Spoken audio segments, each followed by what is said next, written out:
friends. Today or this week we are going to be learning for social studies about another famous American. This week we're focusing on Abraham Lincoln. So today I'm going to be reading you this book. It's called I Am Abraham Lincoln.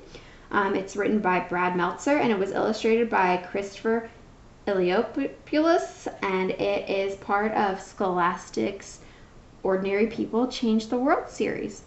So let's get started and learn a little bit more about why Abraham Lincoln was so important for our country.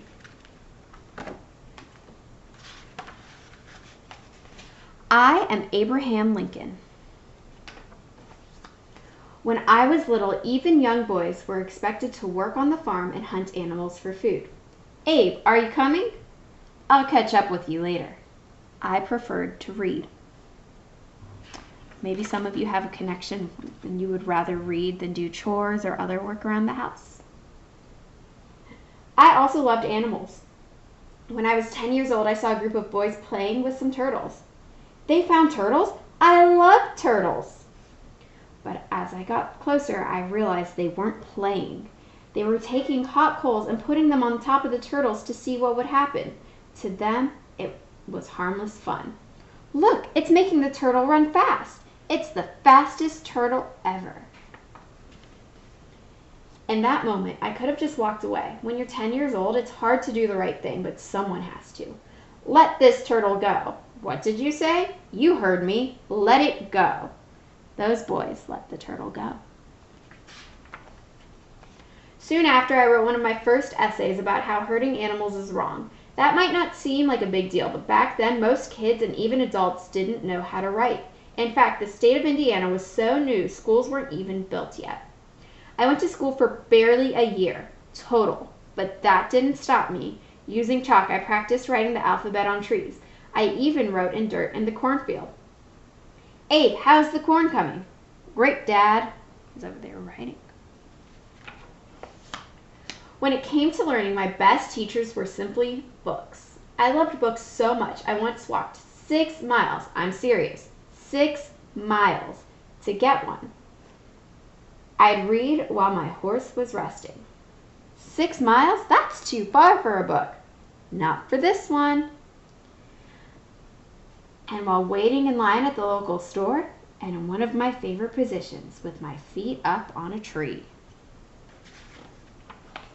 Before long, I had read every book in the neighborhood, from the Bible to Aesop's Fables to Robinson Crusoe, but one of my favorites, a book about George Washington.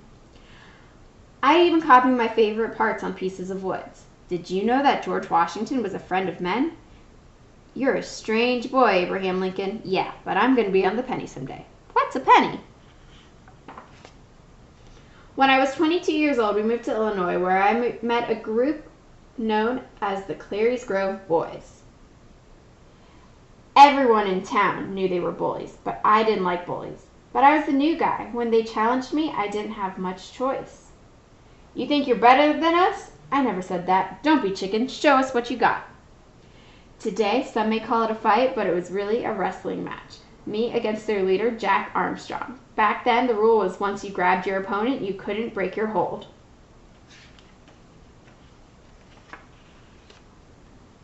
Wham! But Jack did, so he could grab my leg and send me flying. I wasn't mad I lost. Everyone loses sometimes. What got me upset? He had cheated. You didn't play fair. Maybe you want to fight us all.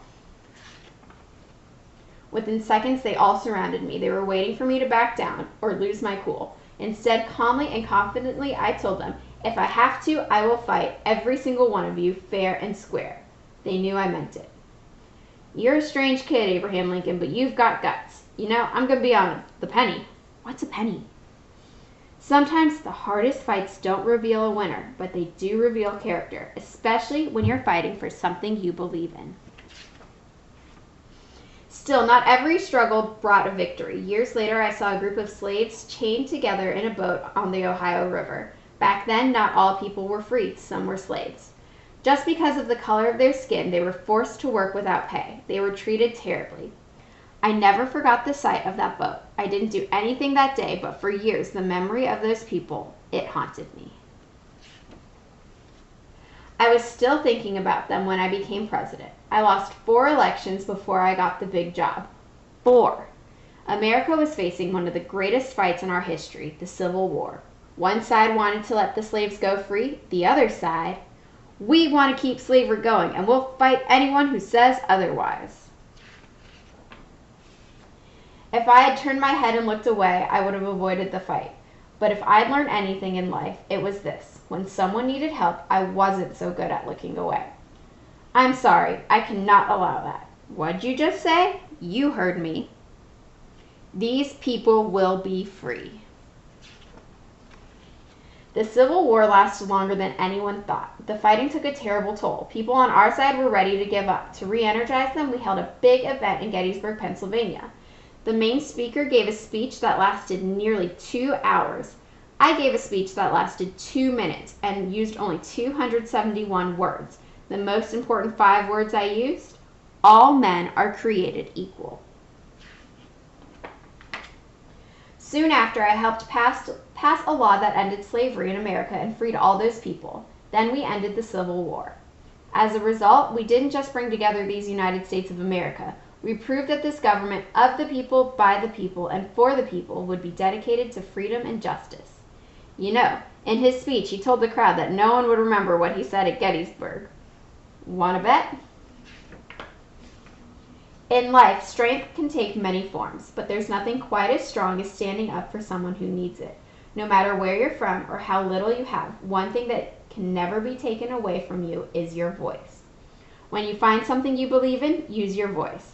And when you see injustice, speak louder than you've ever spoken before. When you do, it'll never be forgotten. Look, he's on the penny.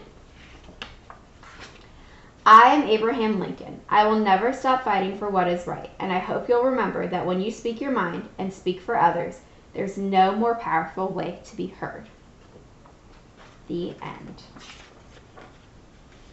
So that was our story on Abraham Lincoln. There are also some other activities on Abraham Lincoln that you can do to learn more about him and why he was important.